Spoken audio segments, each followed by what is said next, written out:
dukomere Imana amashi. Tushangilie Mungu makofi. Imana ishimwe.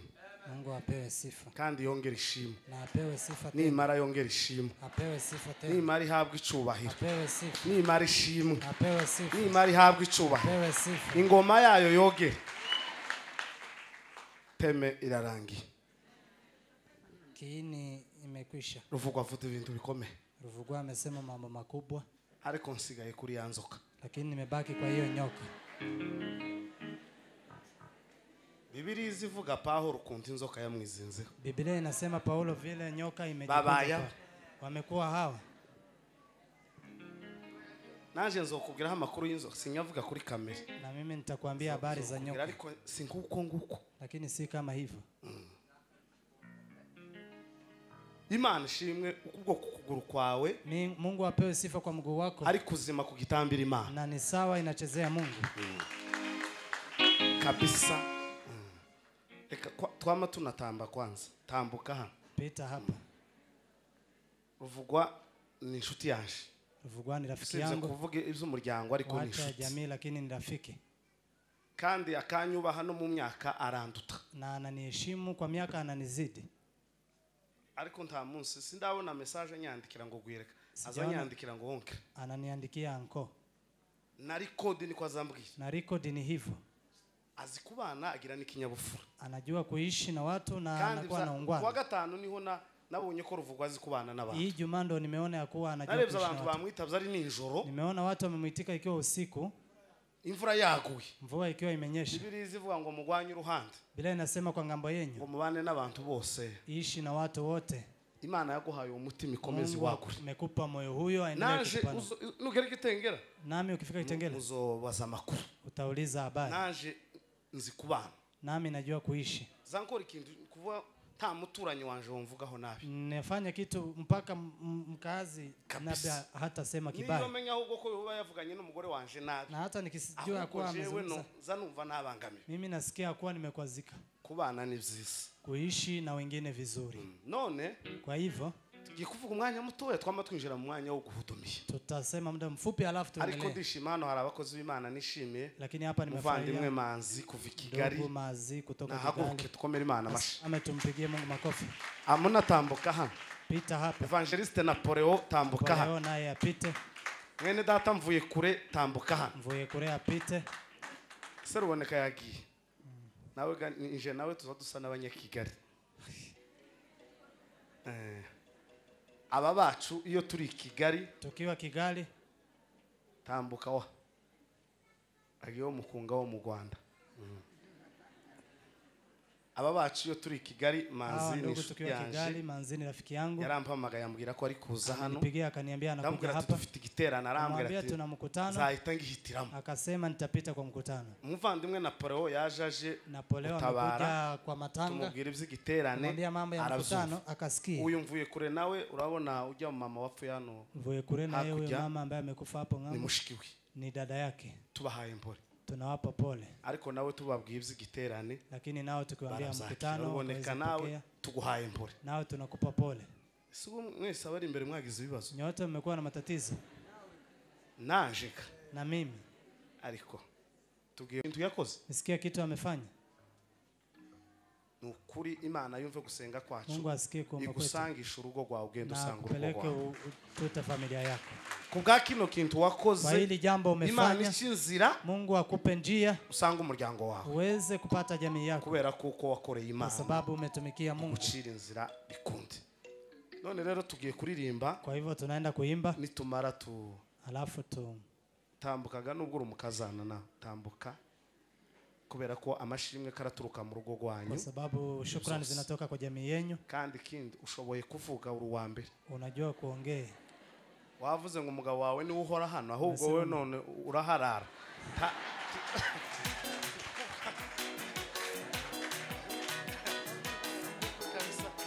Arabishoboye bitarabaho ari amagambo. Heza ruboneka mikoro turirimbe. Tuimbe. Amatage yaramfashe abari turirimbe. Ariko nabandi otambuka bajire hari abashitsi ba mihango nabonye batambuke baze turirimbane n'abandi bose.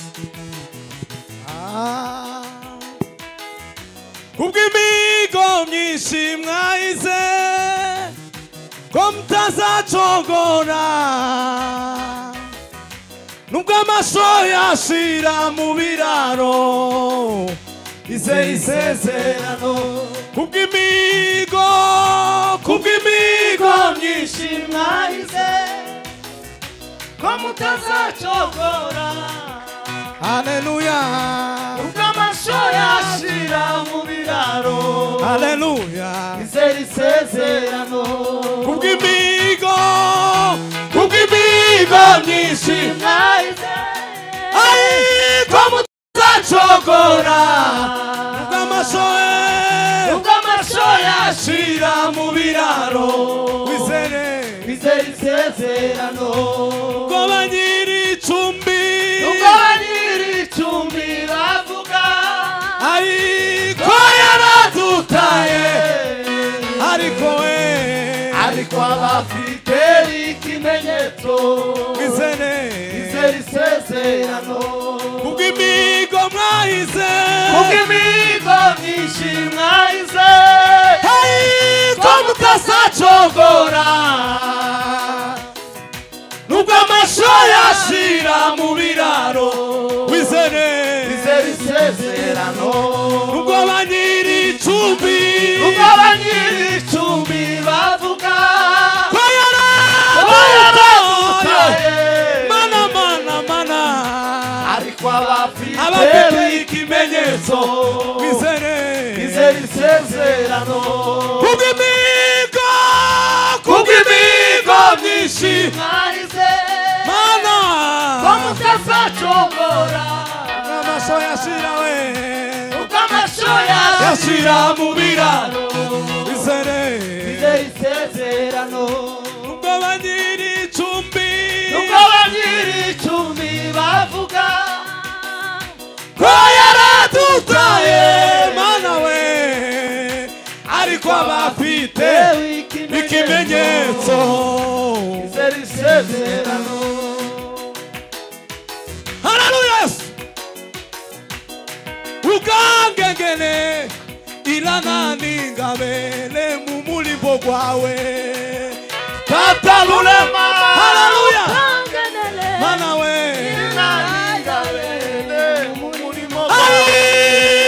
tatalulema ukangengene ilana ningabele mu mulimbo gwawe. Haleluya. Ukangengene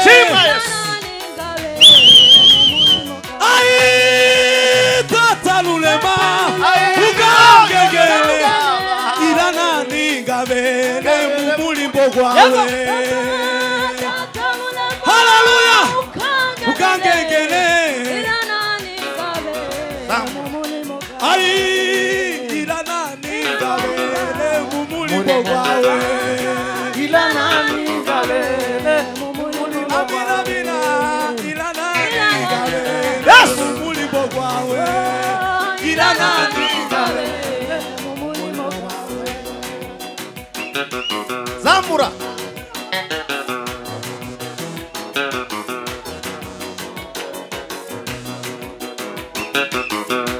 Zamuka now. Yego.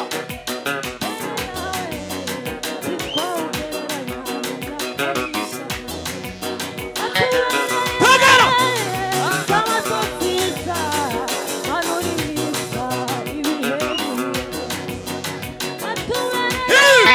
Pepa, sila to pepa, sila. Oh. Zamuka.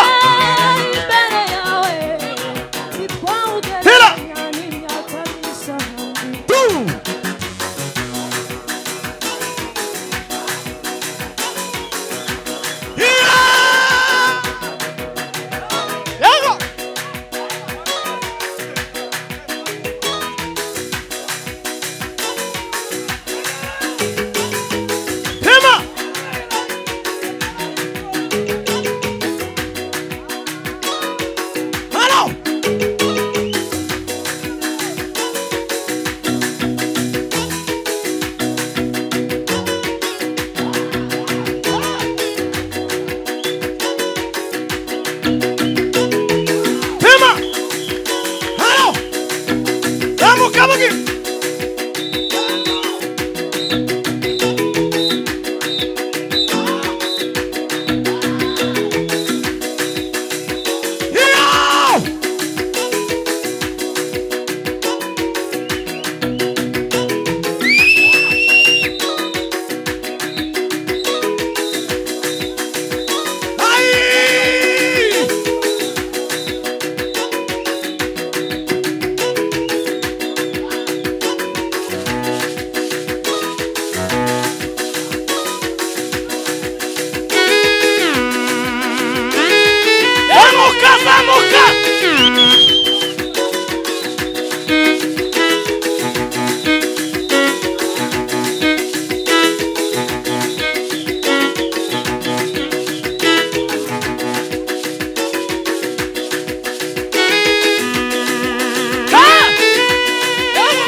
ushire munsi amababa yawe abariho twibera mana yacu dukunda yera twoherereza abamarayika bimalakasile baro twoherereza Mwuka wera Yesu Kristo ngwino. Haleluya! Bwana sifiwe sana. Atukuzwe. Naonekana afate Biblia ansome. Cha ndugu achukue Bible na atusomee. Imbere yawe n'ibyishimo bisa abagusenga ntaco basabura we nyabunama duhindukirire hima utwuzuzu haleluya peso vairariro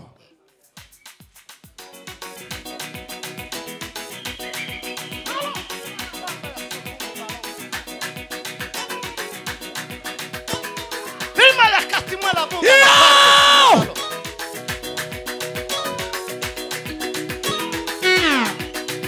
hima wastewa daimo ubamana wa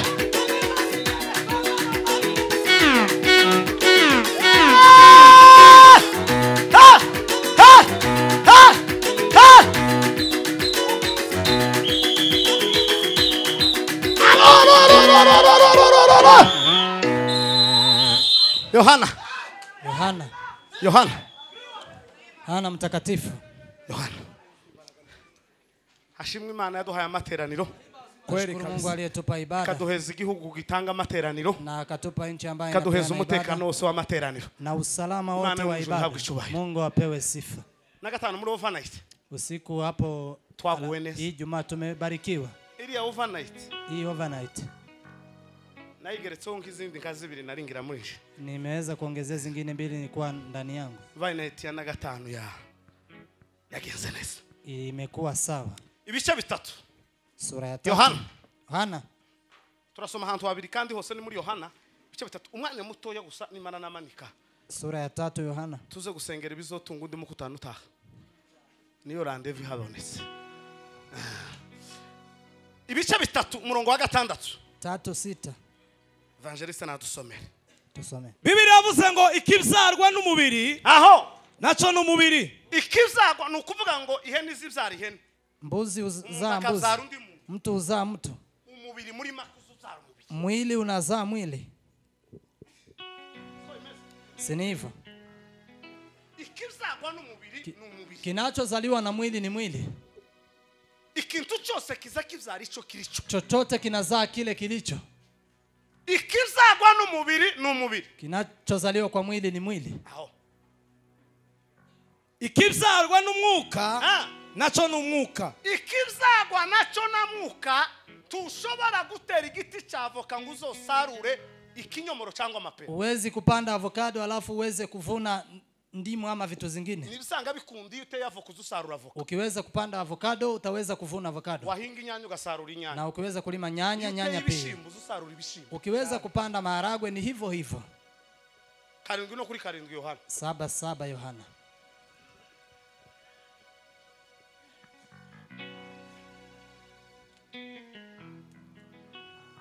Abisi tibabasha kubanga. Tibobasha kubanga.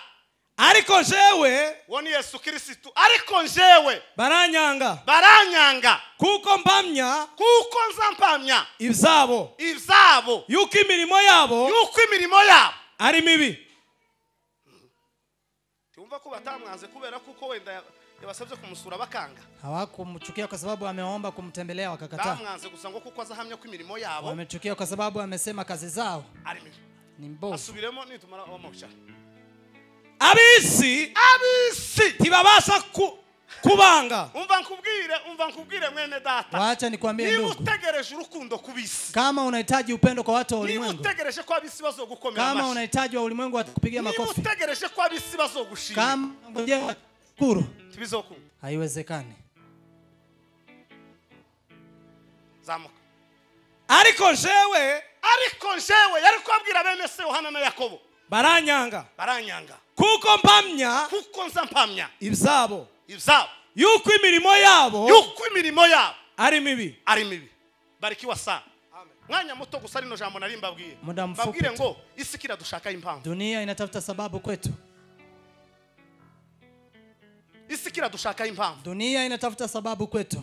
Nabibabwiye na 5 nijoro. Na nimewaambia hii Jumaa. Ndababwira ngo dufite urugamba ku isi turiko kugwa. Nikawaambia kuna vita ambayo tunapigana naye. Dufite urugamba rumeze gute? Tuna vita kama hii. Dufite urugamba rw'abisi binjiye mu itorero. Tuna vita wa ulimwengu wameingia kanisani. Ngo bamare kwinjira mu itorero. Baada yao kuingia kanisani. Bari mu kutubwira ngo itorero rihinduke rise nuko isi igomba kuba. Wanatuambia kanisa ibadilike ifanane na ulimwengu. Kandi bashoye ivyayo n'imbaraga zayo zose. Na ameweza kuwekeza mali yao yote na nguvu zao. Kuko barashaka isura y'isi. Wanatafuta sura ya ulimwengu. Kwinjiza mu itorero ngo ise nari. Kuingiza kanisani ili ifanane naye. Ariko ndongera ndababwira ngo kandi lakini nikaambia tena abakiri mu itorero bakiri maso. Wale ambao wapo kanisani wapo macho. Bakiri abasenga Imana nkamuka we. Wanaomba na Roho Mtakatifu. Ko turabwira Imana ngo ma. Tunaambia Mungu. Hindurisi. Badilisha ulimwengu. Ise nuko itorero rigomba. Na ifanane kulingana na vile kanisa linafaa.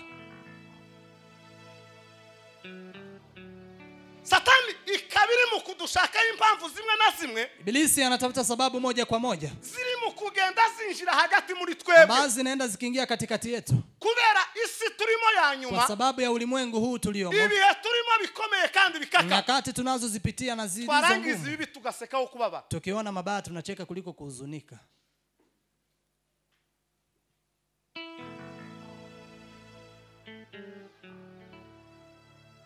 Numva batangiye kukumbaza. Nababwiye ngo umva ariko ntarakubona. Icyapa kikurange kiboneke hose mu gihugu we. Imbuto zawe wera soromwa na bose mu gihugu we. nageze mu mahuriro nsanga we biranditswe we ruboneka naririmba uko impamvu ijwi ryananiye nuko ruboneka ari hano kwa sababu sauti imekataa ni kwa sababu ruboneka ako hapa tuzoduza azaririmbira iriya mu kirere anaimba huko juu jewe nkaririmbira nukuvuga ngo yantanze kuririmba kerijwe mba ndibusa tayari nimekosa sauti ariko indirimbo izivuga neza izivuga ngo lakini nyimbo inasema vizuri umuririmbyi yaravuze ngo urugendo yararukomeje ngo agera ahantu eti safari ameendelea akafika pahali ariko nzaneze ngo hajya ngo ageze mu isoko ngo yumva batangiye kumubaza lakini alipofika sokoni akasikia ameanza kumuuliza ababwiye ko nkumva ariko ndarakubona we imbuto zawe wera zisoromwa na bose mu gihugu wirinde kuyobora abandi molokasire haleluya bwana sifiwe tuba aya magambo dusanya mu gitabo cya Yohana ibice 3:6 hama nani tumesoma Yohana 3:6 kiganiro Yesu Kristo yagiranye n'umugabo witwa Nikodemo ni mazungumzo Yesu amefanya na Nikodemo umugabo wari ukomeye cyane ambaye alikuwa mkubwa sana yari umufarisayo alikuwa mfarisayo yari umuyobozi alikuwa kiongozi yari akize alikuwa mtajiri yari umunyabwenge alikuwa mwenye hekima Biblia izivuga ngo atogera ari mu gicuku cyane Biblia inasema akaweza kunyemelea ikiwa ni usiku wa manane agenda ari kwihisha ngo abantu batamubona akaenda akijificha ili watu wasimuone abisi baraje bari mu kugenda bihisha kandi wamekuja wakijificha na baricara bari gushaka kubaza amakuru wanatafuta kuuliza habari ya yale tunayofanya Nikodemo ngo agera imbere ya Yesu Kristo Nikodemo akafika mbele za Yesu akamwambia ngo turi mu kubona ukiza ibimuga akamwambia tunaona ukiponya wagonjwa unaweza kuponya hata mtofu unafufua walio kufa nimbaraga kizi gutera gukora nguvu zipi zinazokufanya kufanya hayo umva bisi sikiliza wa ulimwengu nabivuzeho na gatanu nimeweza kuzungumzia Ijumaa kitufite kuzokora ikintu kizemeza isi ngo ituze hatutaweza kufanya kitu ambacho kinakubalisha bila kufanya kile ambacho inataka tamusi tuzemeza isi ngo ikoma amashi hakuna siku dunia itashangilia tutarakora ikikene kabla kufanya kile ambacho wanahitaji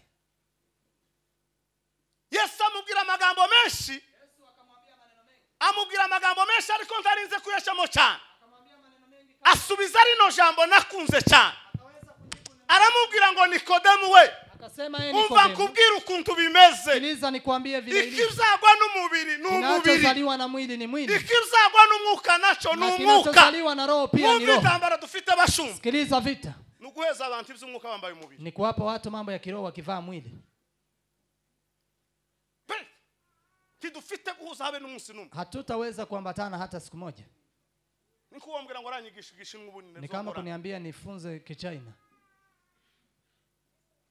dufite intambara yuko twatubwira abantu iby'umwuka kandi bo bambaye umubiri tunaambia watu mambo ya kiroho na wao wamevaa mwili ndizo vita hizo kandi yo nisi yaje mu itorero riratwinjirana na hiyo ni dunia ambayo imeingia kanisani twinjirana muri twebwe ikaingia ndani yetu turi mu kugira isoni tugatsinda tukanga kubivuga tunakuwa na haya na tusizungumze tukabishira ku ruhande kugira ngo amahoro akomeze abe amani iendelee kugira ngo isi ili dunia ako umuntu afata isi akayitangariza abantu pahali mtu anachukua dunia anatangazia wengine yabonye video yundi yangu anawaambia yeye ameona video ya mtu mwingine na inakuwa ni kama anatangaza dunia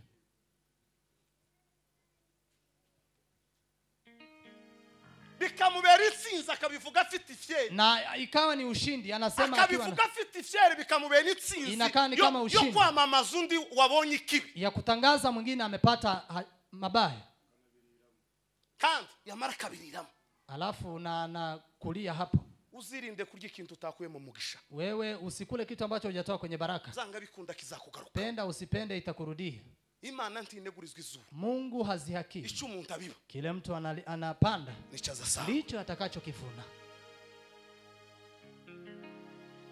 kubera isi maze kuzura ubugome kwa maana ulimwengu umejaa uovu isi kira dushaka impamvu umuntu ari mu gushaka hundi impamvu ulimwengu unatafuta sababu umuntu ari mu gukenera hundi akamuremaho kese mtu anatafuta mwingine kesi akaremuda akabayo kwifuza kuvuga ibibi byaruboneka kusema mabaya kandi bikantera ifyeri kubivuga na inakuwa ni kama inanifurahisha aho guhisha inkuru mbi yaruboneka ngo tugende kuliko kuficha habari mbaya natanga urugero kuko ni mugenzi wanjye nampeana mfano kwa maana ndugu yangu kugira ngo twicare dutuze dusenge kuliko tutulie na kuomba ikabigihe cyo kuyamamaza inakuwa ni sababu ya kutangaza kandi tubarizwa mu murimo na tunakaa kwa kazi moja tumeingiriwa twarinjiriwa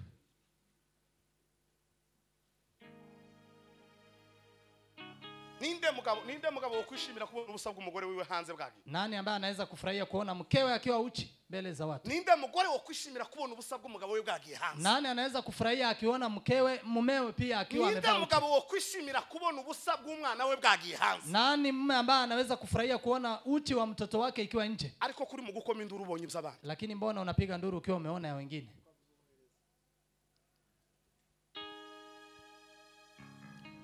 Ile ni pepo ryatwinjiranye. Hili ni pepo limeingia. So kunda abashumba bakaduheza gahunda tukafata umunsi wo gusenga. Wachungaji wangelitupa tuweze kuomba. Ile ni daimoni ryatwinjiranye. Hii ni pepo. Ariko twebwe yabaye inkuru ntishabaye ico gusengera. Lakini imekuwa habari si ya kuombea. Yabaye inkuru kandi bamwe ko barayiriramo. Wamoja wanafaidika. Tukifuze kurya amaraso yundi wao. Usipende kukula damu ya mwenzio. Biblia isivuga mu gitabo cha Yesaya. Biblia inasema katika Yesaya. Isivuga ngo ubonyishano wewe uriganya utarariganishwa. Inasema wewe umepata wale ambao unapokonya. Ukabonishano wewe unyagutaranyasa. Wewe ambao unaibia wengine kabla hujaibia. Ubonyishano wewe wamamaza kibi kitara. Wewe ambao unatangaza mabaya kabla ukufikie. Umuntu yo kwicara mu agafungura cyane yo kwamamaza abantu. Mtu anaweza ukaa kwake afungue channel ya kutangaza wengine. Yo kuvuga ibibi. Kusema mabaya. Yo guseza abantu. Kuaibisha wengine. Ese umunsi zo kubaho nawe yawe uzoyivuga. Ile siku nawe itakufanyikia utatangaza. Iyo nkuru nawe na uzoyicisha. Hizo habari nawe utapitisha. Ko turi mu isi twese. Mbona sote tupo ulimwenguni? Ko nawe penalty woyigwamo. Nawe unaweza ukaanguka. Isi kila dushaka impamvu. Dunia inatafuta sababu kwetu. Isi kila dushaka impamvu. Dunia inatafuta sababu. Kandi kikwereka ku isi yadushaka impamvu. Na kinachokufanya uone kama dunia inatafuta sababu. Ibisabiba tibiri gukorerwa mu bohanze ko birakorerwa mu bindani bikani. Haba anafanyika kwa watu walioko kanisani. Na kagamba nekabazimu kabaye. Hii ni kama kusalitiwa na ibilisi. Niyo mpamvu mbabwira ngo isi yaje muri twishora imbaraga. Ni maana nawaambia dunia imekuja kwetu kwa nguvu. Tumwitorero tuzikora abitorero. Tunakaa na watu kanisani tukijua na kanisa. Batumwe kuza kwamamaza no kuvuga inkuru mbi zitore. Wamekuja kutangaza habari mbaya za kanisa. Twavuga ubutumwa. Tukitangaza injili. Bakabwanga ariko bakemera kuvuga ko video yatambutse hanze. Wakasema lakini wanasema video imepita nje. Ariko ubutumwa twabuvuga ngo turatukanye tuvuze na ariko inkuru mbi yavugwa. Lakini habari mbaya kandi kavugwa ikanakurikira. Na inafuatiliwa sana. Bimo gusanga zino video berekanye zazi kurikirana kuri sose. Ugasanga kila kurikiranwa n'abantu barenga ibihumbi 10. Inafuatwa na watu 10,000 bitarenze mu masaha abiri. Kwa masaa mawili. Wasanga abo bashize ijambo rya gwereka cyangwa reverasuzu cyangwa evangeliste ruboneka. Pale wanaweka mtumishi wa Mungu fulani. Views z'abantu 40. Unapata kuna views za watu 40. 40 nibo barebza mika. 40 ndio wameangalia mafunzo. Video zambaye ubusa zarezwe n'ibihumbi 16. Video zimeangaliwa na watu 16,000.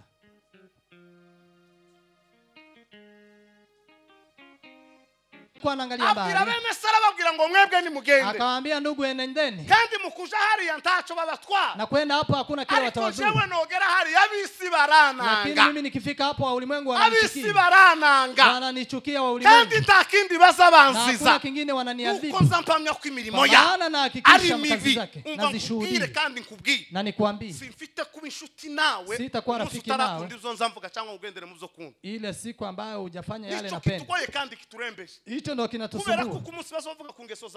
Kwa maana ile siku atasema tabia zako stop.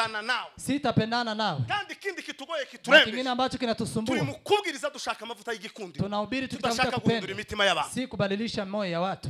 Sinzokundwa sindi faranga. Sitapendwa kwa maana si pesa mimi. Zogira bankunda ngire nabana. Takuwa na wale ambao watanipenda na wale watanichukia. Lazima mu buzima bigomba kuba. Kwa maisha lazima iwepo. Ice kigomba kunyumva ikindi ikagira gute. Watu ambao lazima wanisikie wengine wasinisikie. Ikintu kiza gikundwa kitagira umwanzi. Kitu ambacho kinapendwa ni faranga. Ni pesa.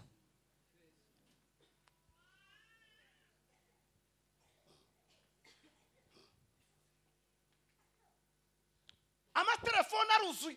Simu zimejaa. Yuzuye inkurumbi. Zimejaa habari mbaya. Yuzuye inkurumbi kiramama. Inatangazwa. Ariko amakuru y'igiterane cyabaye Gasara. Lakini habari za mkutano. Hari bamwe batayaza ariko bazi video zasohoke muri Amerika. Lakini wanajua video zimetoka Marekani. Video zasohokeye kijya no hino. Video zimetoka huko na huko. Ariko ndamusara kanda kuri link y'igiterane yarangije Kayore cyangwa umoja. Mkutano ameona Kayole mmoja. Anapita. Tuguishije ishano. Tumeweza kuangukiwa na ole. Imana yatumye Yeremia kubwo kuko abanyesiraheli. Mungu amemtuma Yeremia kwa taifa la Israeli. Iramubwira ngo genda. Akamwambia enenda. Ukani ndabizi ntibazokumva. Na ninajua hawatakusikia. Nguzobahamagara ntibazokwita. Utawaita hawatakuitika. Nguzobabwira ariko ntibazokumva. Utawaambia lakini hawatasikia. Ariko Imana iramubwira. Lakini Mungu akasema. Nguzopfe kubivuga. Sema tu.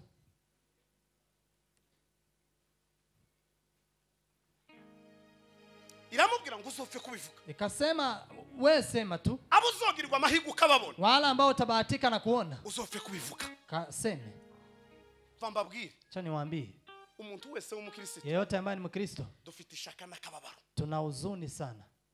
Dufite ishaka na kababaro. Tuna huzuni kabisa. Dufite agahinda mu mitima yacu. Tuna huzuni kubwa. Dufite agahinda n'umubabaro. Tuna huzuni na katika moyo. Dufite ifuhe ry'umurimo w'Imana. Tunaweza kukemea kwa kazi ya Mungu. Nubwo isi hagurukiye yayishaka. Hata kama ulimwengu unasimama. Bamwe muri twebwe. Kutuibia wengine kati yetu. Isi yayishaka kwangiriza bamwe muri. Dunia inataka kuangamiza wamoja. Dufite kubatererana tubamenyesha amakuru. Hatutawaachilia. Nta munsi nzotaruboneka cyangwa ngwante. Hakuna siku atanipa hata mtu. Kuko turabizi kuko isi iraduhagurukiye. Dunia imetusimamia. Isi iraduhagurukiye. Dunia inatusimamia. Abagore bari mu kwicara bagakora inama bakemeza neza. Wanawake wanafanya kikao. Tuhige gwireka tuzomugusha. Tuweze kumtafuta ili tumwangushe. Abagabo bakicara bakiga inama bakavuga ngo wanawake wanasema tuangushe mke huu. Mubonyeshano. Mumeona ole. Muka mubi watwinjiranye muri twebwe. Hii pepo chafu imeingia ndani yetu. Paulo akawaambia wa Korinto. Soze kugira ngo ndebe ko turamukanya na bamwe dutasha. Ili tusalimiane na wamoja tukenda.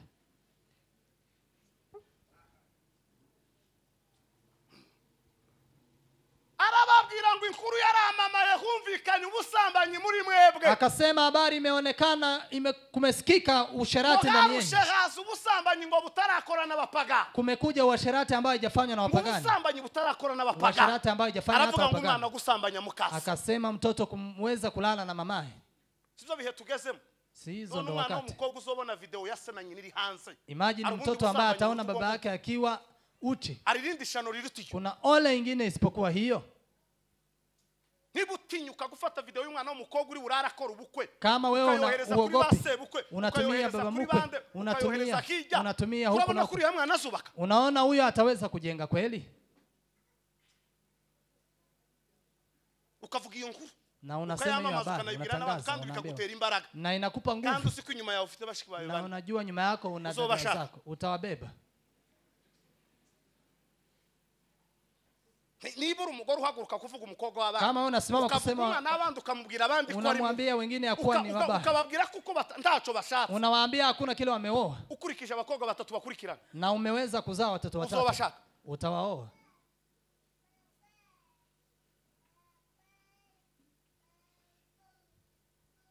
Turi mu bihe bigoye. Tupo kwenye nyakati ngumu. Kandi ntimwamubona nishaka imvugo ngenda rino jambo. Nibibazo dufitiri ya ruko. Na matatizo mengi. Biri mu gutegwa n'ivyaha turi mu gukorera mu butayu. Inaletwa na kwa sababu ya dhambi tunazofanyia kwenye jangwa. Ifu nyinshi ziri mu kugendiri ya ruguru z'abana za nyingi ambazo zinafanywa huko. Isaha bimwe byabituruka. Ni dhambi zingine ambazo zinatoka na huko.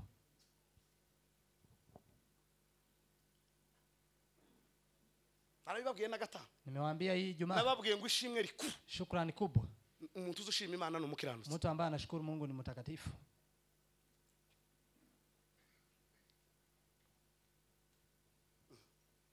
Ibihe turimo bigoye. Nyakati tunazopitia ngumu. Iregeranye yabaye ngufi. Imekuwa fupi. Isi yabaye ngufi. Dunia imekuwa fupi. Isi yabaye ntoya. Dunia imekuwa ndogo. Iregeranye ubunyine. Imekaribiana. Unarangiza ico mu Bushinwa ukakibona imbere yawe. Unaona kitu cha China unaona mbele zako. Uko isi yayegera. Vile dunia inakaribiana. Niko yayigenda ikurura abantu bakura mu Mana. Ni vile inatoa watu kwa Mungu. Yarabivuze Paulo abwira abagalatia. Amewaambia wagalatia Paulo. Arababwira ngo ninde wabarose. Akawaambia nani aliyewaloga? Ninde wabarose mwa bagalatia? Nani aliyewaloga wagalatia? Nikutembo tangira ibyiza mugasoza. Jinsi gani mtaanza mnatamatisha na mabaya? Nibande bagira amateka yo gusenga. Ni akina nani ambao wana historia isipokuwa wana Israeli? Ubwoko bwacu bw'abanyamurenge turabaka. Taifa letu tupo wa pili. Ariko dusigaye tugenda basigaye batubwira ngo abanyamurenge ngo mwatwigishije ubutumwa. Abanyamurenge mmetufunza injili. Wari kubunyine nimwe muri mukutwereka izindi nzira. Saa hii ndo nyinyi mnatuonyesha njia zingine za dhambi.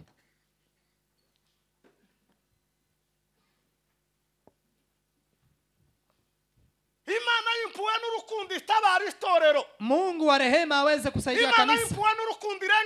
Mungu wa rehema na upendo ataisaidia kanisa. Na asaidie taifa lake. Na atusaidie kwa nyakati hizi tulizo. Atusaidie kwa nyakati hizi.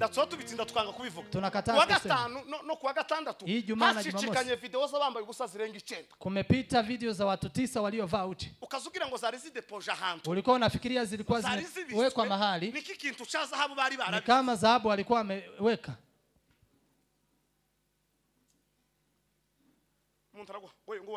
Umejua fulani. Saa zile una huzuni na mwingine. Ni kifo.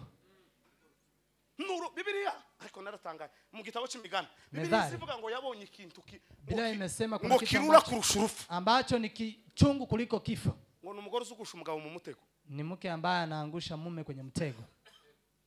Umugore uzugusha umugabo mu mutego. Mke ambaye anaangusha mume kwenye mtego. Uzutera gahinda kuruturufu. Unaleta huzuni kuliko kifo. Nashempa magara twariko tuganira n'abashu ndavuga atari kwa tunaongea na wenzetu. Turagenda tutaenda kivipi? Ariko sivyo babakora kuri telefone lakini si vitu wanafanya kwa simu. Wanafanya nazo bunyine zaje ziri mu gukora ibindi tutazi. Vitu zingine ambazo hatujui. Telefone ziri mu gukora zikambura umuntu busa. Simu zinamvua mtu uchi. Zikihimba cy'umuntu zikagitereka kukiki. Wanaweka kichwa. Naroshembira abacu ariko murabona ko twe dusigara. Mnaona sisi tunabaki.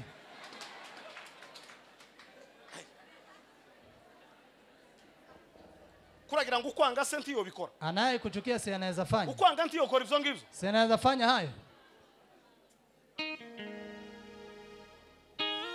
Arikonta tawe uzopima ifoto yawe izofata ubusa. Upime picha yako itachukua bure. Harabaza binjirirwa n'abatazabinjirirwa. Kuna wale wanaingiliwa na wale wasioingiliwa. Harabo gutobwa n'abatarabo gutobwa. Kuna wale ambao unaweza ukafinya wengine. Hapana. Ibi twabijemo tubizi.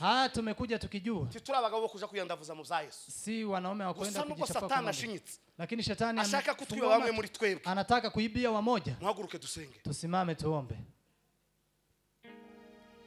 Biblia isivuga ngo ukunde mugenzi wawe nkukugira. Biblia inasema penda mwenziwe kama vile uko wikunda. Unavyojipenda. Rida kubgarunaka. Lia kwa ajili ya fulani. Lila na uweze kubadilika furaha kwa ajili ya fulani. Tatizo nimekuwa nayo. Ruvugwa afite hano. Furaha ndugu ruvugwa nayo. Abantu bamweretse ishaka bamugwana. Watu wameweza kumsaidia. Barakemura kino kintu cyose. Kiraba birakunda. Na ikawezekana. Ariko twebwe. Lakini sisi. Ikintu ko kiraba tugatera umuntu mugongo. Kitu kinafanyika tunamwachilia mtu. Imani tubabarire. Mungu atusamee. Imani tubabarire. Mungu atusamee. Imani tubabarire. Mungu atusamee. Imana itubabarire. Mungu atusamee. Ni social media nk'umuntu werekana ikintu cy'umwana w'umukobwa wambaye ubusa yamara ana binti akiwa amevaa uchi. Umwana wozobza. Huyo mtoto wake atakayezaa. Ili yankura zoisanga hali. Hiyo habari ataipata hapa. Nugwibutso. Kwani ni kumbusho? Ni kintu nyabaki choshira ngo umwana sibo. Kipi ambacho unaweka hapo?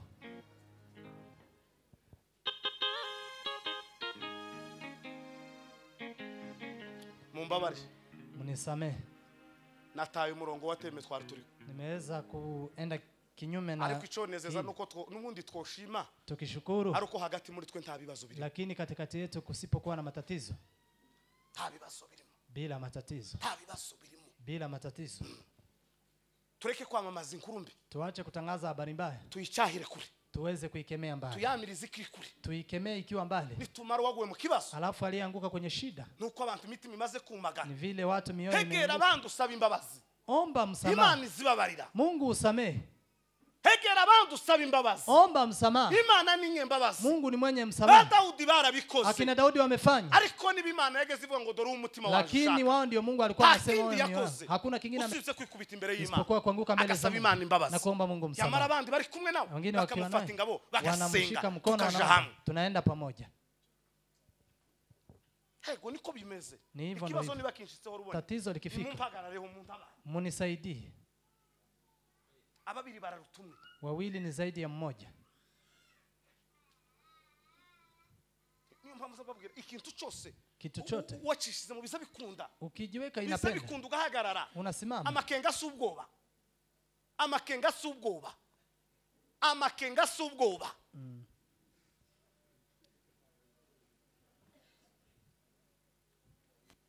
Sasa kuna nini mkiswahili? Dukomeze. Tugire kibazo. Makenga si uoga.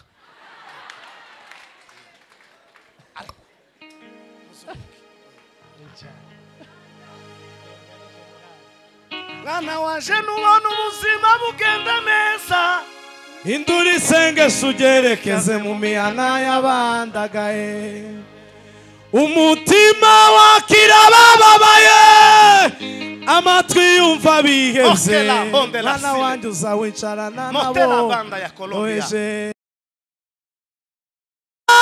ture ko siwe uriho ni data wenyine wawe ikaze murije maze utegeka umutima kureba iby'isi nk'igihombo utoza akanwa kuvuga ibifitiye abantu imihana ntibakoma amashyi isika kwita ukomeye mwana wanjye ntuzigere wishira hejuru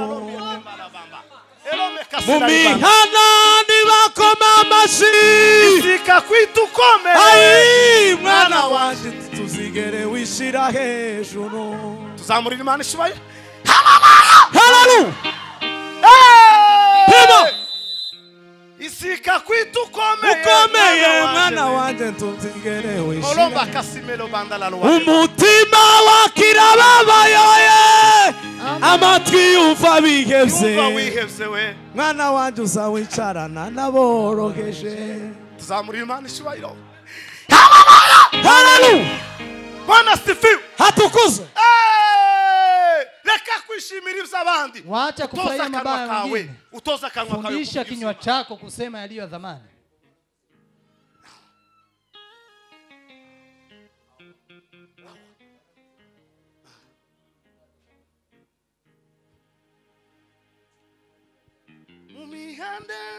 nibakoma amashyi isika kwita ukomeye mwana wanjye ntuzigere wishira hejuru umutima wakira bababaye amatwi yumva bihebye mwana wanjye uzawicarana n'aboroheje uzature ko sije uriho ni data wenyine wawe ikaze murije maze utegeka umutima kureba iby'isi nk'igihombo utoza akanwa kuvuga ibifitiye abantu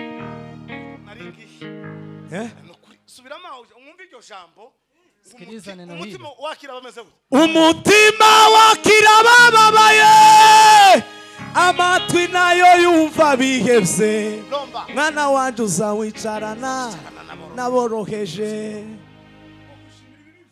unaweza furahia mema yangu mabaya yangu unaweza furahia nisemo vibaya kuvugwa neza kuraruta ibindi byose Biblia inasema kusema vizuri ni zaidi ya yote kuvugwa neza ngo beraruta ifeza kusema vizuri ni zaidi ya fedha na dhahabu kubera iki ukwifuza kuvuga undi kwa nini utamani kusema mwingine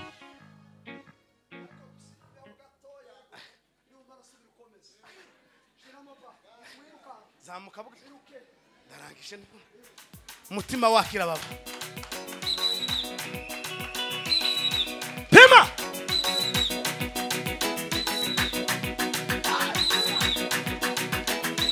Imana imbabazi we dunia tulimo inayumba yumba kama mulevi dunia tulimo inayumba yumba kama mulevi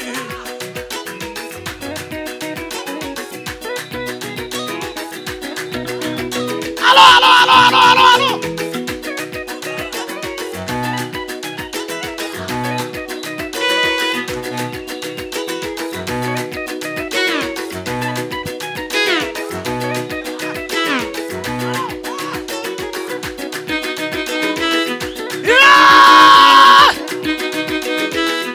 Yewe wasiwe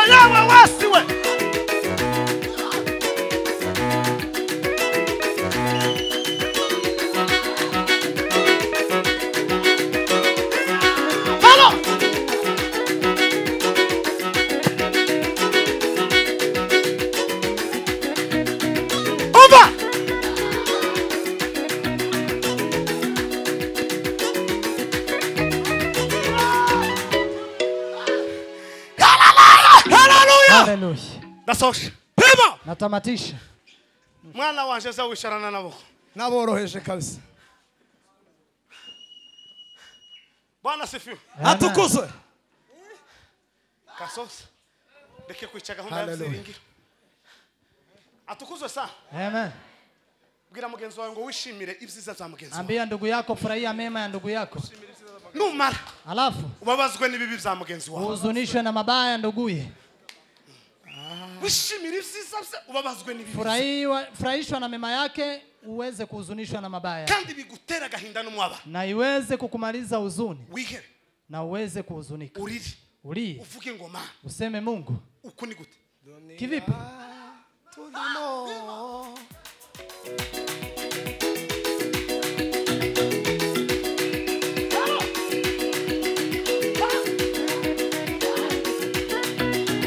Hello. Bugi.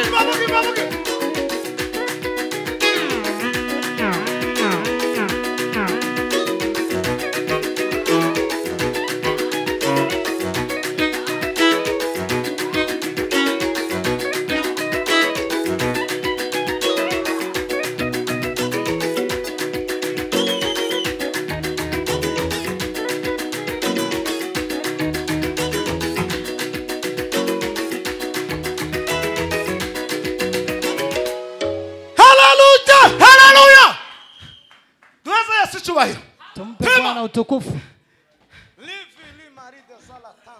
Tire bingano yabzo. Nuburemere bwabzo. Muhumure. Farijiki. Kimurebe uburemere bw'ibya Satani. Msiangalie uzito wa shetani. Murebe gukomera kw'Imana. Angalia ukubwa wa Mungu. Paulo. Kaandikia Tito. Hari inzandiko